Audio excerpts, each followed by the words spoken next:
Hello, మనం ఒక అక్బర్ బీర్బల్ కథ చెప్పుకుందామా? అయితే మరి రాజ్యంలో ఒక రైతు ఒక కాపు దగ్గర ఒక బావి కొంటాడు.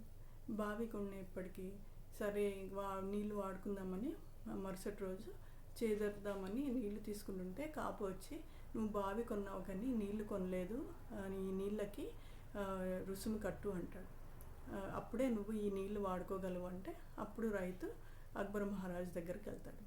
అప్పుడు ఈ వాదన విని రైతు కాపు ఇద్దరు కూడా వెళ్తారు. అప్పుడు ఈ వాదన విని బీర్బల్ అంటాడు కాపుతో, కాపు, నువ్వు మరి రైతుకి బావి అమ్మావు కదా, మరి ఆ నీళ్లు నువ్వు ఉంచుకుంటున్నందుకు అతనికి నువ్వు డబ్బులన్నా కట్టు, రెంట్ కట్టు, అంటే అద్దె కట్టు, లేకపోతే ఆ బావిలో ఉన్న నీళ్ళన్నీ తీసేసేయని తీర్పిస్తారు Birbal.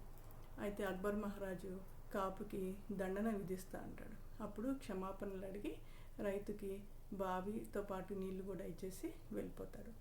So moral of the story ఏంటంటే, మరి ఆ రైతు అమాయకత్వాన్ని డబ్బు చేసుకుందాం అనుకున్నాడు ఈ కాపు.